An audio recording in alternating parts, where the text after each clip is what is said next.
सोचिए, 10 नवंबर 2025 की शाम, दिल्ली का दिल, लाल किला, और वहां एक ऐसा धमाका जो पूरे देश को हिलाकर रख देता है। चीखें, आग, अफरा तफरी, अचानक से देश की राजधानी दहशत में डूब जाती है। आइए इस पूरी घटना की जांच को बिल्कुल शुरू से परत दर परत समझते हैं।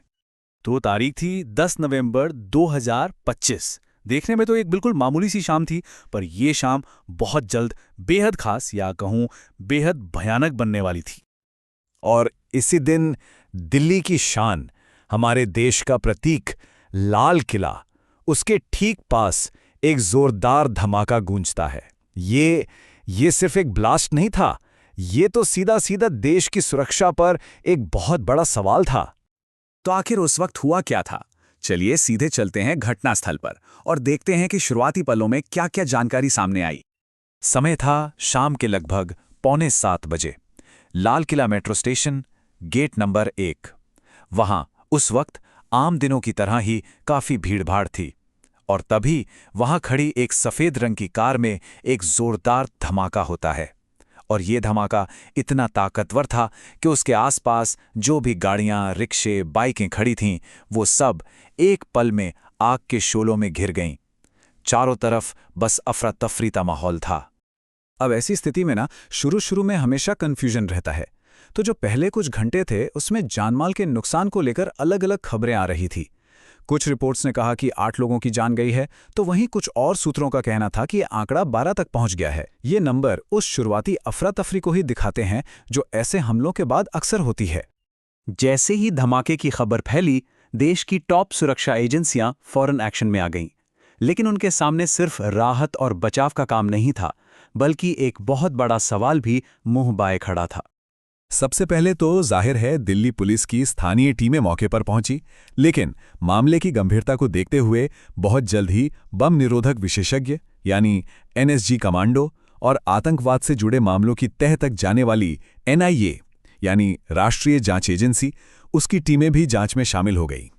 इतने बड़े स्तर पर एजेंसियों का आना ही इस बात का इशारा था कि इसे कोई मामूली हादसा नहीं माना जा रहा था। और अब जांच का सबसे पहला और सबसे अहम सवाल यही था, क्या ये एक सोची समझी आतंकी साजिश थी या फिर कार में कोई तकनीकी खराबी, जैसे कि सीएनजी सिलेंडर फटने से हुआ एक हादसा। पूरी जांच की दिशा इसी एक सवाल के जवाब पे टिकी हुई थी। तो इस मामले में दिल्ली पुलिस ने अपने आधिकारिक बयान में काफी एहतियात बरता। उनका कहना था कि हम हर एंगल से जांच कर रहे हैं, अभी ये कहना जल्दबाजी होगी कि ये बम ब्लास्ट था। ऐसा इसलिए ताकि शुरुआत में ही किसी भी संभावना को खारिज न कर दिया जाए। लेकिन आधिकारिक बयानों से हटकर पर्दे के पीछे जांच बहुत तेजी से आगे बढ़ रही थी। कुछ ऐसे सुराग हाथ लग रहे थे जो इस पूरी कहानी को एक बिल्कुल अलग ही मोड़ दे रहे थे। देखिए, शुरू में फॉरेंसिक टीम को घटनास्थल पर न तो कोई गड्ढा मिला, न ही किसी पारंपरिक बम के टुकड़े।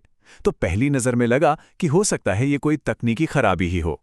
लेकिन बहुत जल्द ही अंदर के सूत्रों से खबर आने लगी कि जांच में अमोनियम नाइट्रेट के निशान मिले हैं। अब ये वो केमिकल है जिसे आसानी से विस्फोटक बनाने में इस्तेमाल किया जाता है। और इतना ही नहीं, एक डेटोनेटर के होने के सबूत भी मिले। बस इन 2 चीजों ने जांच की दिशा ही पलट दी। और इन्हीं सुरागों के मिलने के बाद जो शक की सुई थी, वो जैश-ए-मोहम्मद जैसे आतंकी संगठन की तरफ घूमने लगी। हाँ, ये जरूर ध्यान में रखना होगा कि ये सारी जानकारी सूत्रों के हवाले से थी। किसी भी एजेंसी ने इसकी आधिकारिक पुष्टि उस वक्त नहीं की थी। अब दिल्ली में हुए इस धमाके की गूंज सिर्फ राजधानी तक ही सीमित नहीं रही, इसका असर पूरे देश के सुरक्षा बंदोबस्त पर पड़ा।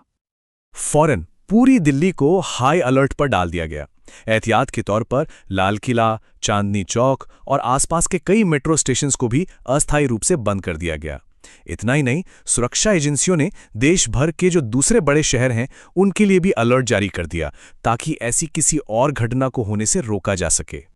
लाल किला, जो सालों से, दशकों से हमारी आज़ादी और हमारे संप्रभुता का प्रतीक रहा है, जब उसी की दहलीज से ऐसी धमाके की गूंज उठती है तो ये सिर्फ एक हमला नहीं होता, ये देश के आत्मसम्मान पर एक चोट होती है।